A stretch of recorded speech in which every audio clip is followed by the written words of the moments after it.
My daughter kicked me out of my own house, shouting, "My husband's family is going to live here now, so get out." I asked, "Where?" She replied coldly, "Go to the dump." So I went, smiling because I knew it wasn't an escape, but a tactical retreat to carry out my plan. Within a week, they lost everything: their home, their money, their happiness.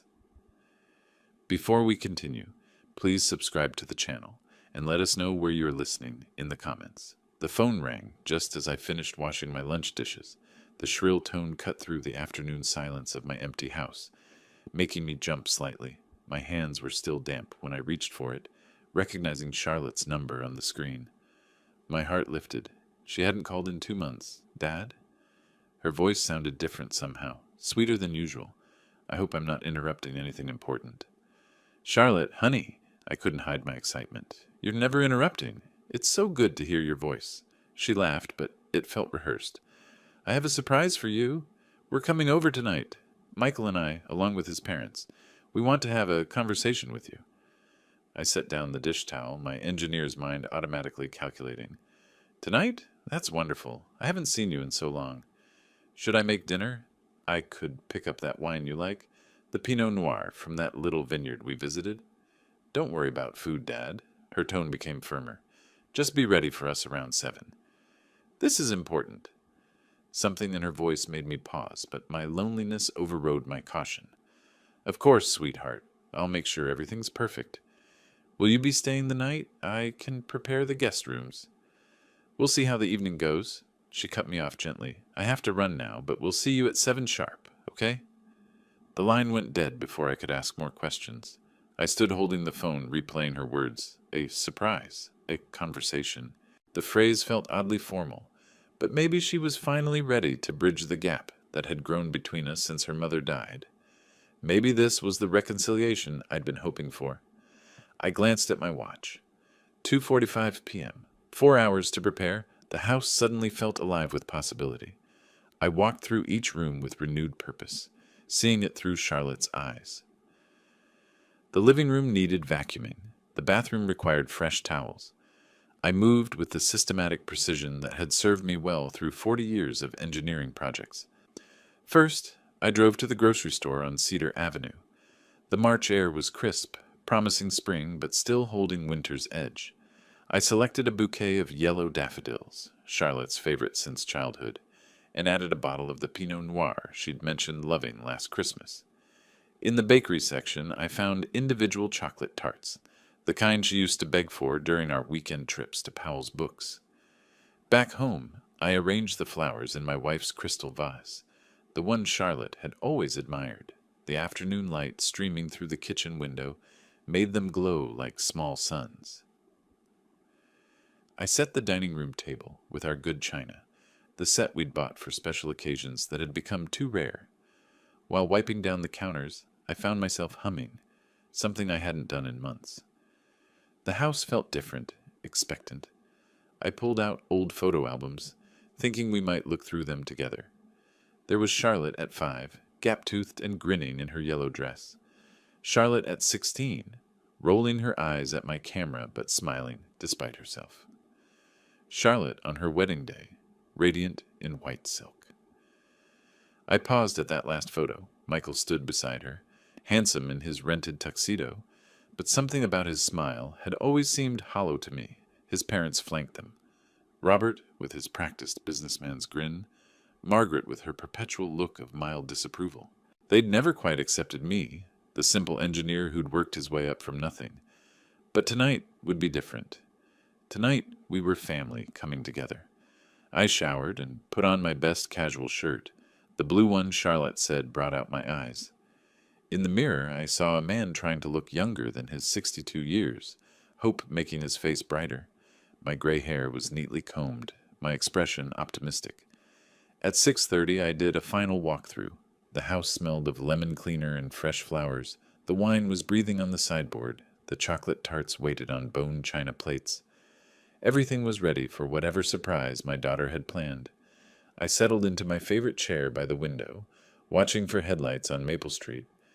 The anticipation felt like Christmas morning, that delicious tension of waiting for something wonderful to unfold. Outside, the streetlights began flickering on in the gathering dusk. 7 o'clock was only minutes away. Car doors slammed outside. I checked my reflection one last time in the hallway mirror, smoothing my hair. Through the frosted glass, I could see 4 silhouettes approaching my front door. My heart hammered with anticipation. I opened the door before they could knock, my face breaking into what I hoped was a welcoming smile. "Charlotte! Michael!" Charlotte stood on my doorstep in a black coat that made her look like she was attending a funeral. Her face was composed, distant. No smile. No hug. "Hello, Dad." Her voice carried none of the warmth from our phone call. Michael pushed past her, reeking of alcohol. His eyes were bloodshot, his jaw set in an aggressive line. Behind them, Robert and Margaret Miller flanked my doorway like bodyguards in expensive coats. Come in, come in. I've prepared dinner. Open that wine you love." "We won't be staying for dinner." Margaret Miller swept into my living room without invitation, her sharp eyes already cataloging my furniture, my belongings. She touched my wife's crystal vase dismissively. "Such cheap flowers." I blinked, confused. I bought Charlotte's favorites. "The daffodils." "Dad, we need to talk." Charlotte finally looked at me, but her eyes were cold as January rain. "Sit down." Robert Miller had pulled out his phone and was photographing my kitchen, my dining room. The camera clicked methodically. I watched him, bewildered. What's he doing? "Assessing the property value," Margaret said matter-of-factly. She settled into my wife's favorite chair like she owned it. "Now my son's family will live here, so get out." The words hit me like a physical blow. I gripped the back of the sofa. "What? I don't understand." "Where? This is my house. I've lived here 30 years. Charlotte's voice cut through my protest like ice. "Go to the dump if you want. We need this house." Michael stepped closer, his breath sharp with whiskey. "We already arranged things with the police. Don't make trouble." I stared at my daughter, searching her face for any trace of the child I'd raised, the woman I'd loved unconditionally. Nothing. She looked at me like I was a stranger. Worse, like I was an obstacle. "Charlotte, sweetheart, I don't understand what's happening. Is this about money? If you need help? You're leaving tonight." Margaret's voice brooked no argument. "We'll give you 1 hour to pack essentials." My legs gave out. I sank into the sofa, my mind reeling. The chocolate tart sat untouched on the dining table. The wine breathed uselessly in its crystal decanter. Everything I'd prepared with such hope seemed to mock me now. "This is my home," I whispered. Robert Miller finished his photography and slipped his phone away. "Not anymore. Charlotte is our daughter-in-law. Family takes care of family." The irony wasn't lost on me. I looked around the room, at 4 decades of memories, at the life I'd built with my late wife, at the home where I'd raised Charlotte with such love. Now they stood in my living room, like invaders, dividing up my existence. I studied Charlotte's face one more time. This woman who'd called me 6 hours ago, who'd spoken of surprises and conversations, who'd let me believe, for one afternoon, that I mattered. Something cold settled in my chest. Not anger. Not yet. Something much more dangerous. Calculation. "All right," I said quietly. The room went silent. They'd expected tears, pleading, desperation. Margaret's eyebrows rose. Michael's aggressive posture faltered slightly.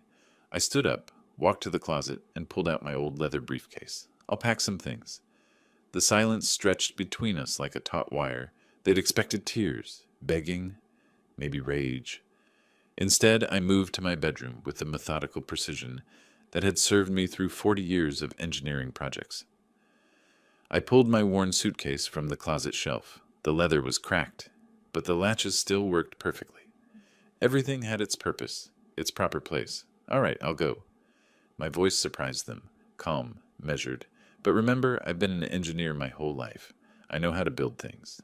I folded my best shirts with mechanical precision, but I also know how to tear them down.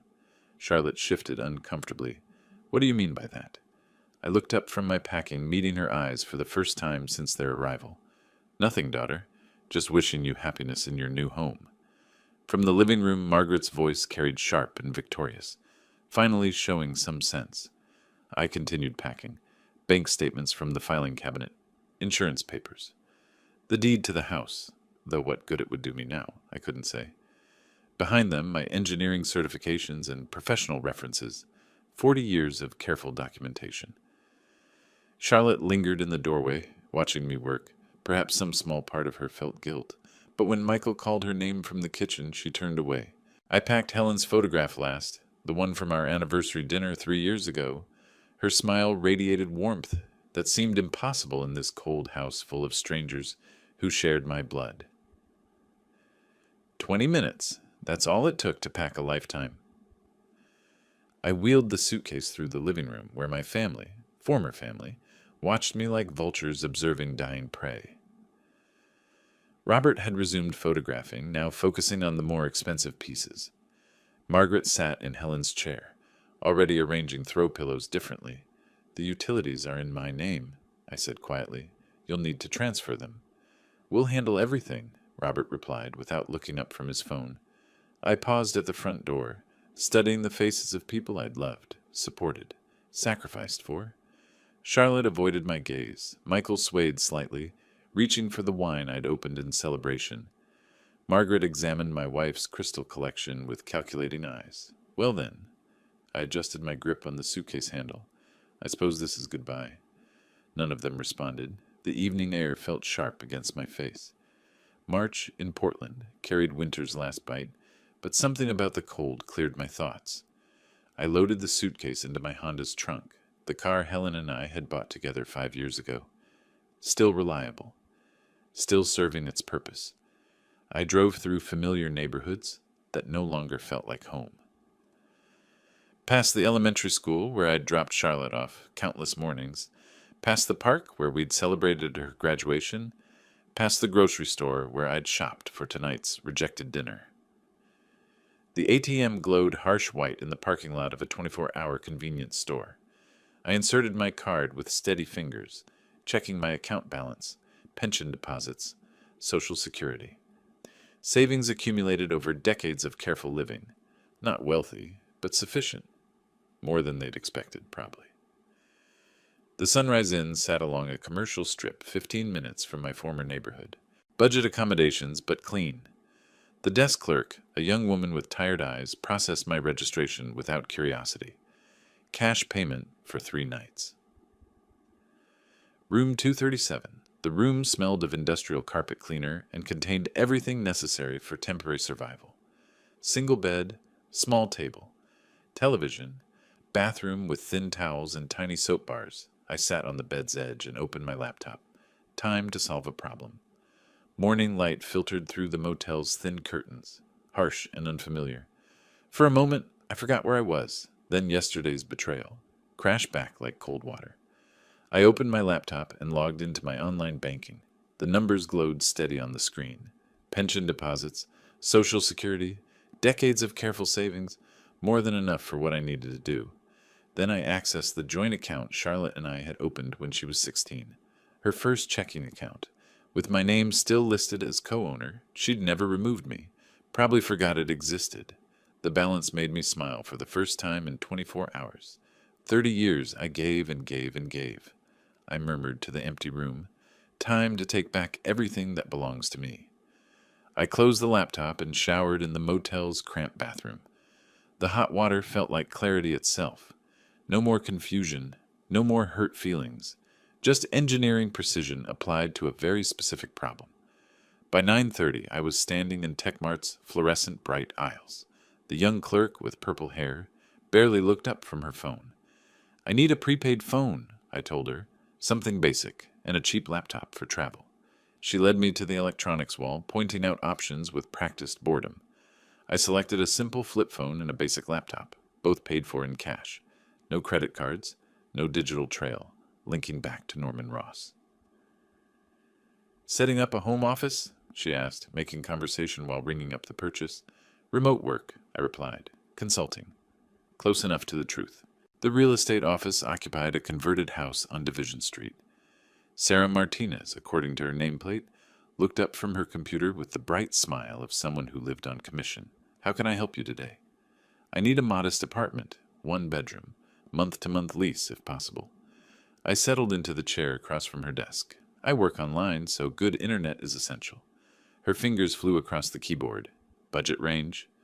I named a figure that made her smile widen. Not extravagant, but comfortable. The kind of tenant landlords preferred. I have several options. This unit on Hawthorne has fiber optic internet. Perfect for remote work. When would you like to move in? Today, if possible. She blinked. That's ambitious. But I like ambition. Let me make some calls. 2 hours later, I signed a lease for a clean one-bedroom apartment, 12 blocks from my former home. Close enough for reconnaissance, far enough to avoid accidental encounters. Sarah handed me the keys with professional efficiency. The internet should be active by tomorrow morning. Anything else you need to know about the neighborhood? Just where to find good coffee. She laughed and recommended 3 cafes within walking distance. The apartment smelled of fresh paint and industrial carpet. Empty rooms echoed with possibility. I set my suitcase in the bedroom and unpacked my laptop on the kitchen counter. The afternoon sun slanted through clean windows, illuminating dust motes that danced like tiny plans taking shape. I opened my new laptop and began making lists. Resources available. Timeline requirements. Information needed. Phase 1. Objectives. Outside, Portland hummed with the ordinary business of ordinary people, living ordinary lives.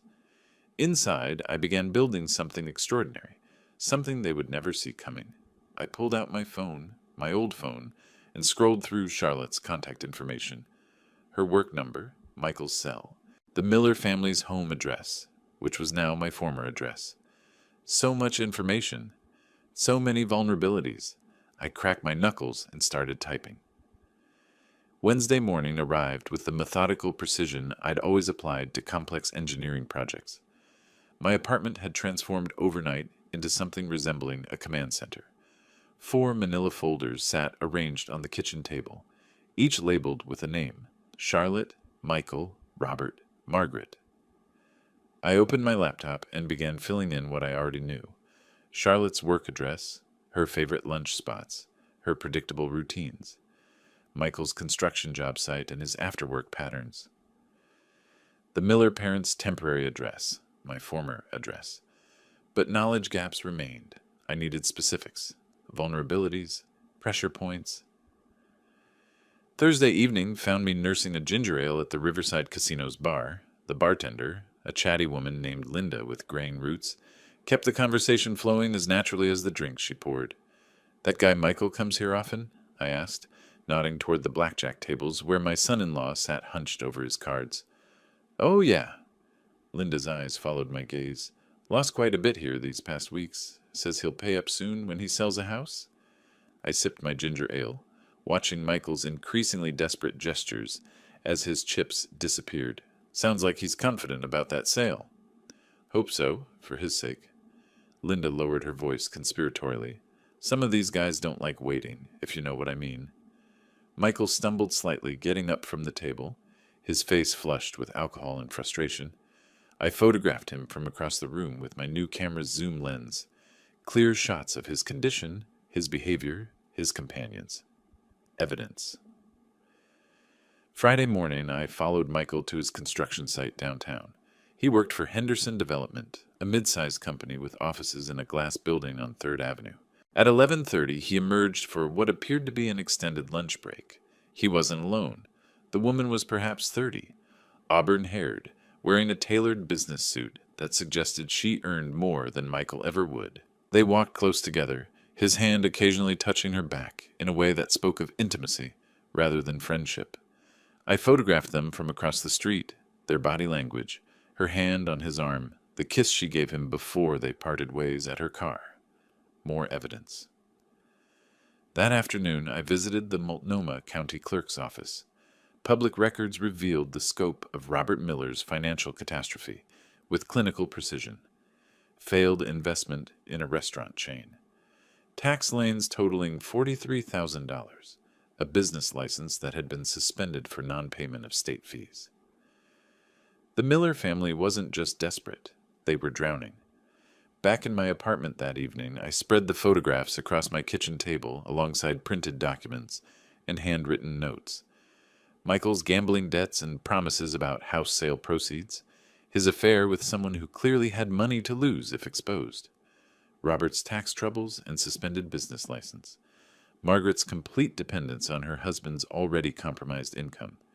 Each folder now contained enough ammunition to destroy its subject completely. I leaned back in my chair, studying the evidence with an engineer's satisfaction. Structural weaknesses identified. Load-bearing points located. The foundation of their victory over me had more cracks than they realized. My phone buzzed, the old phone with Charlotte's contact information still intact. Time to begin the demolition. Saturday morning brought the same methodical clarity I'd always applied to structural engineering problems. I spread the intelligence files across my kitchen table once more, this time not for analysis, but for action sequence planning. Charlotte first. Financial pressure would create immediate panic. Robert second. Government investigation would consume his already limited resources. Michael third. His gambling debts and affair provided multiple pressure points. Margaret fourth. Her complete dependency meant she'd collapse when the others fell. By 10:30, I was sitting across from David Ortiz, the branch manager at First National Bank, the same bank where Charlotte and I had opened her first checking account 18 years ago. I need to modify the access permissions on this joint account, I told him, sliding the paperwork across his desk. David reviewed the documents with professional efficiency. These account modifications will take effect immediately, Mr. Ross. You're establishing yourself as the primary account holder with approval requirements for large withdrawals. Perfect. Please notify me of any access attempts. He nodded, making notes in the system. Would you like to set specific withdrawal limits for the secondary account holder? Yes. $200 daily maximum.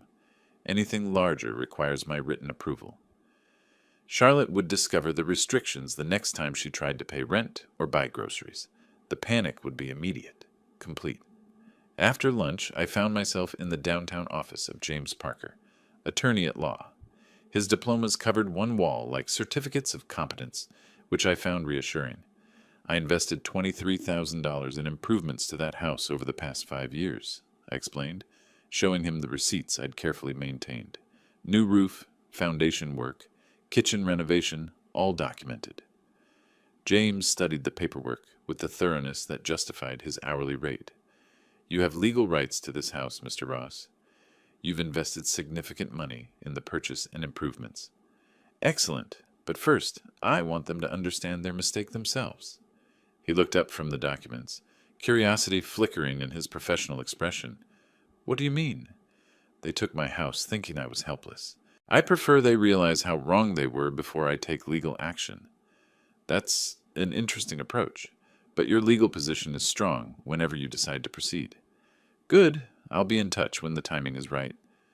My final stop was the Oregon Department of Revenue building on Commercial Street. The clerk, a tired-looking woman in her 50s, accepted my manila envelope without particular interest. Anonymous submission of potential tax irregularities. She confirmed, yes, Robert Miller, business owner. Documentation of unreported income, questionable deductions, and suspended business licenses. She stamped the envelope and filed it in a basket marked investigation required. Government bureaucracy would handle the rest with its own methodical precision. Back in my apartment by 5 o'clock, I poured myself a glass of wine, something I rarely did, but the occasion seemed to warrant celebration. Outside my window, Portland's evening lights began flickering on like tiny promises of what was to come.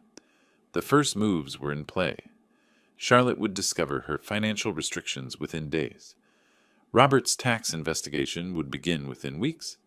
Michael's gambling debts would compound with interest. I opened my laptop and began drafting the next phase. Monday morning arrived with the precise timing I'd engineered. My phone buzzed with a text notification from the bank. Someone had attempted to access the restricted account. Multiple attempts, actually. The timestamp showed 10:47 a.m. Charlotte had discovered her new reality. I poured coffee and opened my laptop, checking the bank's online activity log. 7 failed access attempts in 15 minutes. 2 phone calls to customer service. 1 request for immediate account review. All denied, as planned. My phone rang at 11:23. Charlotte's number. I let it go to voicemail, then listened to her message with the satisfaction of an engineer watching a perfectly calibrated mechanism operate. Dad, it's Charlotte. There's some kind of problem with our account. The bank says you've restricted access. Please call me back immediately. This has to be a mistake. The second call came at 11:41, more desperate this time. Dad, where are you? I can't pay rent. I can't buy groceries. My card was declined at the coffee shop in front of my coworkers. Please, whatever this is, we need to fix it now. I made lunch while the third call played. Her voice cracked slightly on the word help. By afternoon, she'd apparently called Michael. My surveillance equipment, a basic listening device I'd placed near their bedroom window during a reconnaissance visit, picked up fragments of their conversation through the old house's thin walls. Dad's money is blocked. Charlotte's voice carried the sharp edge of genuine panic. How are we going to pay the mortgage? Michael's response came slurred with afternoon drinking. Stay calm, honey. We'll find a way out. Maybe we can sell something from the house. This can't be a coincidence. The bank says access was restricted by the account holder. Her voice rose with each word. That means Dad did this deliberately. You think your father... No, he wouldn't know how to do this. I smiled at that. Michael's underestimation would serve me well in the coming weeks. The mail arrived at 3:30. Among the usual bills and advertisements was an official envelope from the Oregon Department of Revenue, addressed to Robert Miller at his business address. The tax investigation had begun, triggered by my anonymous submission. Charlotte's phone rang at 4:15. I could hear her conversation through the device as she paced the kitchen of my former home. Robert, it's Charlotte. We have a problem, multiple problems actually. Her voice carried exhaustion now, the panic settling into grim determination. The tax office wants to audit your business records, and Dad has somehow locked us out of our bank account. Robert's response crackled through her phone speaker. That's impossible. Your father doesn't have that kind of authority. The bank disagrees. They say he's the primary account holder and can restrict access whenever he wants. A long pause, then Robert's voice much quieter. Where is your father now? I don't know. He won't answer his phone. His old neighbor says she hasn't seen him since he left. Another pause. Charlotte, what exactly did we walk into that night? She sank into the kitchen chair, Helen's old chair, and I could hear the creak of old wood through my listening device. I'm starting to think we severely underestimated him. Wednesday morning brought the systematic precision of Phase 2. I arranged Michael's compromising photographs across my kitchen table like evidence in a court case. 12 high-resolution images of my son-in-law with his auburn-haired colleague, captured outside her apartment building in her car at a downtown restaurant during what should have been working hours. Beside them, documentation of his gambling debts, casino receipts. Witness statements from bartenders, a pattern of financial irresponsibility stretching back months. 2 envelopes sat ready for delivery. One addressed to Henderson Development's Human Resources Department. One addressed to Charlotte at her office. By 10 o'clock, Michael's supervisor was reviewing an anonymous submission about employee gambling problems and questionable use of company time. The photos of Michael drinking during lunch hours, the documentation of his debts, the witness statements about his desperate promises to pay up when the house sells. Henderson Development prided itself on reliability and family values. Michael had become a liability. At 11:30, my listening device picked up Michael's panicked phone call to Charlotte from the Henderson parking lot. They fired me, his voice cracked through the surveillance equipment. Just like that, someone sent them information about my personal life. Charlotte's response carried the sharp edge of someone already stretched too thin. What kind of information? Pictures of me at the casino. Statements from people saying I owe money. They said I was a risk to company reputation. Michael, we can barely afford groceries. How are we going to survive without your paycheck? But that conversation was interrupted by the mail carrier's arrival at Charlotte's office. 2 hours later, my device captured a very different kind of conversation. I know about your affair, Michael. Charlotte's voice had gone deadly quiet. I want everything, half of everything we have left. The photographs had done their work. Charlotte, please let me explain. This isn't what it looks like. Photos don't lie, Michael. You've been sneaking around with some woman while I'm trying to hold our family together. Honey, I was desperate. The gambling got out of hand, and she was just... After what we did to my father, and now this? You're just like him. A disappointment. The irony wasn't lost on me, Charlotte comparing her cheating husband to the father she'd betrayed, not realizing that father was orchestrating her husband's destruction. Michael's voice turned desperate. This can't all be coincidence. First your dad's money gets locked up, then I lose my job. Now these photos show up. Someone's doing this to us. Who would even care enough to destroy us? The silence that followed was beautiful in its implications. Even through my surveillance device, I could hear the moment when realization began to dawn. Your father, Michael whispered finally. We threw out a man who spent 40 years learning how to solve problems methodically. Charlotte's laugh carried no humor. Dad couldn't organize a birthday party, let alone some elaborate revenge scheme. Then explain how our entire life fell apart in 1 week. I closed my laptop and poured myself an evening glass of wine.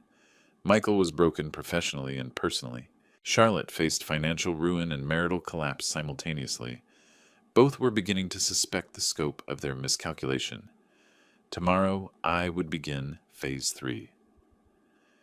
Friday morning arrived with the predictability of engineering principles. They would come for me today, desperate, coordinated, convinced that intimidation could accomplish what planning had not. I arranged my legal documents in neat stacks across the kitchen table. Bank statements, property investment receipts, attorney correspondence, everything legitimate, everything defensible. At 10:30, the knock came. Officer Davis stood on my doorstep with the tired expression of someone handling a domestic dispute call. Behind him, I could see Margaret Miller, waiting in a patrol car, her face set in victorious anticipation. Mr. Ross, we received a complaint about you. His voice carried professional skepticism. The family says you've been threatening them. They want you to leave them alone. I opened the door wider, gesturing to the organized documentation. I haven't broken any laws, officer. I'm simply protecting my legal rights as an account holder and property investor. Davis examined the bank correspondence, the attorney letters, the investment receipts. His expression shifted from official concern to mild annoyance. These look legitimate. What exactly are they claiming you've done? Restricted access to my own bank account, consulted an attorney about my property investments, reported potential tax irregularities to the appropriate authorities. I handed him James Parker's business card. You're welcome to verify everything with my legal counsel. 20 minutes later, Officer Davis delivered the verdict to Margaret Miller that would ruin her morning. No evidence of criminal activity, no basis for a restraining order, no police protection for people facing legitimate legal consequences of their own financial choices. She spent the afternoon walking door to door through my old neighborhood, a one-woman campaign of social destruction. That man is dangerous, I heard her tell Mrs. Patterson through my surveillance equipment. He's threatening our family, trying to take our home away from us. Mrs. Patterson's response was predictably non-committal. Has he actually done anything illegal, Margaret? Well, no, but then maybe you should talk to him directly instead of involving the whole neighborhood. Margaret's manipulation campaign yielded similar results at each house. Neighbors who'd known me for decades weren't easily convinced that quiet Norman Ross had suddenly become a community threat. By 3 o'clock, Robert Miller had escalated to professional surveillance. Rick Stone, private detective, parked his unmarked sedan across from my apartment building with the subtlety of a man accustomed to insurance fraud cases, rather than systematic revenge operations. I photographed him from my window, noting his license plate and the telephoto lens he'd mounted for building surveillance, amateur hour. I'd been anticipating professional investigation since the day I moved into this strategically located apartment. His presence actually simplified my next moves. Let him document my routine. Grocery shopping, library visits, coffee shops. Let him waste Robert Miller's remaining money on surveillance that would reveal exactly nothing illegal or threatening.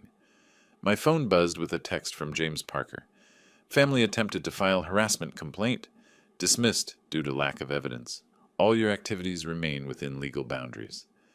Perfect. They were panicking exactly as I'd calculated. Desperate enemies make predictable mistakes, and the Miller family was proving that engineering principle beautifully. Their coordinated counterattack had accomplished nothing except confirming their complete misunderstanding of the situation. I wasn't their angry relative striking out in emotional rage. I was their systematic opponent, and Phase 3 was about to demonstrate the difference. Saturday morning brought an unexpected wait. I sat surrounded by the evidence of my complete victory. Bank statements showing Charlotte's restricted access, photographs documenting Michael's professional destruction, tax investigation notices targeting Robert's business empire. Everything I'd planned had worked with engineering precision, so why did I feel so empty? While organizing my filing cabinet, I discovered a manila envelope I'd forgotten packing. Helen's letters to me during our brief separation 40 years ago, when we'd argued about her mother's interference in our marriage. I opened the first letter with hands that remembered her handwriting better than her voice. My darling Norman, she'd written in her careful script, anger makes us do things we regret later. I know you want to prove a point to Mother, but proving you're right won't make either of us happy. The words hit harder than I'd expected. Helen had always seen through my engineering solutions to the human problems underneath. Even when she was furious with me, she never lost sight of what mattered. I read letter after letter, each one revealing her gentle wisdom about family conflicts and forgiveness. In one, she wrote, Norman, revenge never makes anyone happy, but justice is worth pursuing. There's a difference between making them pay and making things right. Making things right, the phrase echoed as I drove to Riverside Cemetery. Helen's grave sat under an old oak tree, her headstone simple granite with dates that encompassed 37 years of marriage. I'd avoided visiting since the funeral 6 months ago, but today I needed her guidance more than pride. What would you do, darling? I asked the headstone, feeling foolish but desperate. Would you forgive them or fight for justice? The wind rustled through the oak leaves, and I could almost hear her response. Not supernatural nonsense, just memory so clear it felt like conversation. You've already won, Norman. They know they can't intimidate you. They know they underestimated you completely. But destroying them won't bring our home back or heal Charlotte's selfishness. I traced her name carved in stone. I've destroyed them completely, but it doesn't feel like victory. Memory supplied her gentle laugh. Because you're not a destroyer, sweetheart. You're a builder. You've spent 40 years solving problems by creating solutions, not eliminating obstacles. The afternoon sun slanted through the branches, warming the granite beneath my fingers. Helen had always been right about these things. She'd seen me more clearly than I saw myself.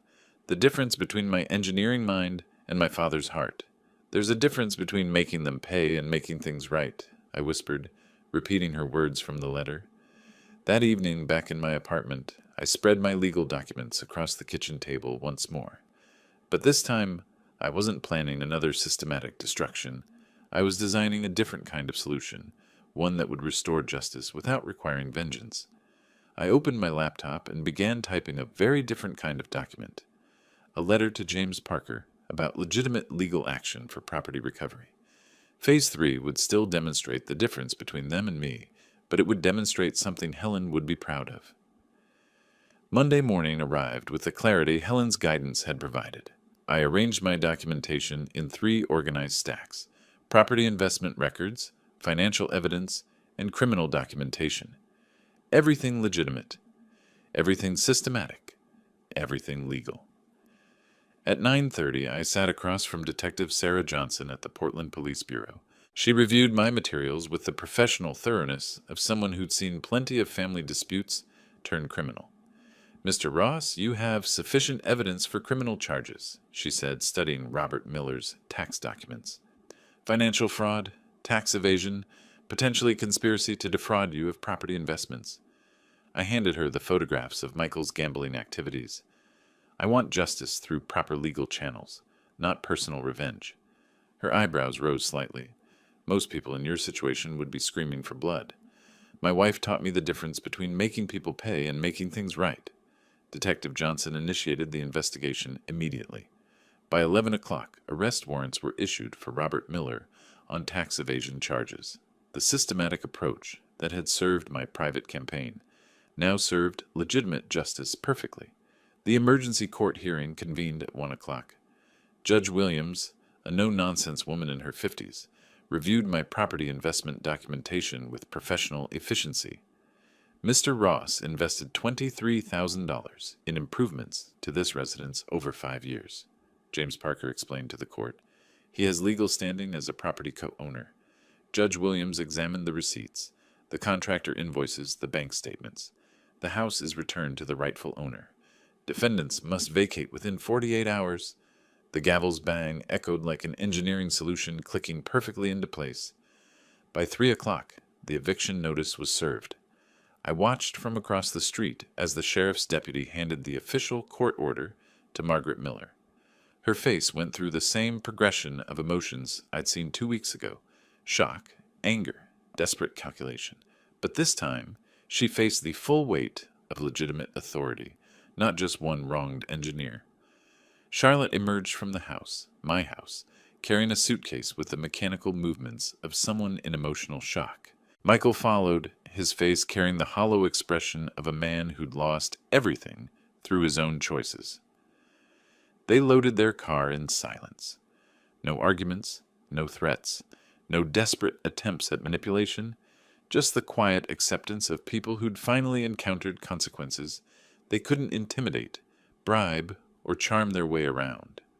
At 5 o'clock, I stood in my own front doorway for the first time in 2 weeks. The house felt different, not because they'd changed anything, but because I'd changed everything.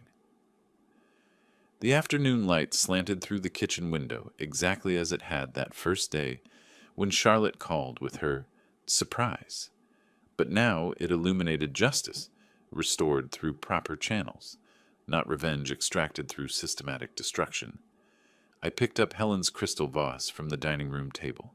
It had survived their occupation undamaged, just as my sense of right and wrong had survived my temporary descent into vengeance. Tomorrow, Charlotte would face her own choices about how to rebuild a life without depending on money that was never really hers. Tonight, I was home. Friday morning arrived with the quiet satisfaction of justice properly served. I stood at the threshold of my house, my legally restored house, carrying only a single suitcase and 30 years of vindicated dignity. The locksmith had finished his work the previous evening. These were my keys now, legally and morally. The Miller family had left evidence of their hasty departure: food containers in the sink, magazines scattered across my coffee table, Charlotte's expensive face cream abandoned on the bathroom counter. They'd treated my home like a temporary hotel, never understanding they were occupying someone else's life.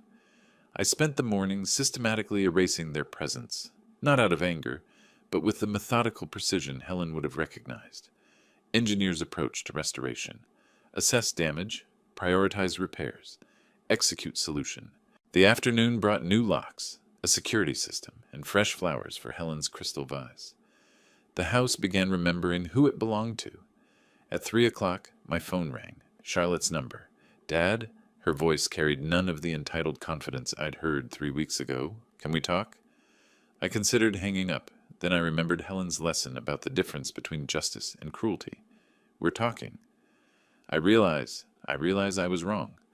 The words came haltingly, like admissions pulled from deep wounds.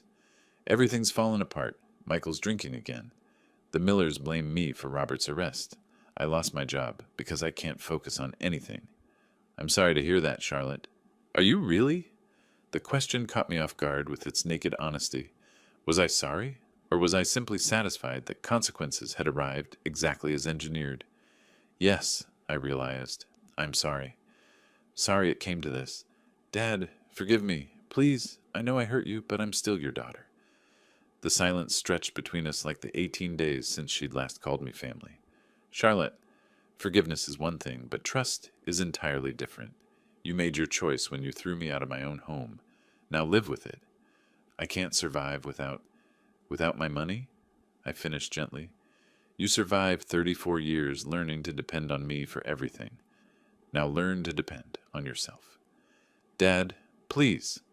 I spent 30 years giving you everything I had: my time, my money, my heart, my home. And the first moment it became convenient, you discarded all of it."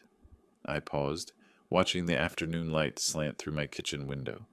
That taught me something valuable about what I was protecting. The line went quiet, except for her breathing. Goodbye, Charlotte. I hung up. That evening I poured wine. Good wine, the kind I'd been saving for special occasions, and sat in Helen's favorite chair. The house felt different now. Not just because the Miller family's presence had been erased, but because it contained something new. Self-respect restored through legitimate channels. Helen, I said to the empty room, I did this right. Justice prevailed. I could almost hear her gentle laughter, feel her approval in the familiar creaks of our home settling around us. The systematic opponent had become something better, a man who'd learned the difference between winning and being right. Outside, Portland hummed with ordinary life. Inside, I began planning what to build next. If you like this story, please like this video, subscribe to the channel, and share your impressions of this story in the comments. To listen to the next story, click on the box on the left. Thank you for watching.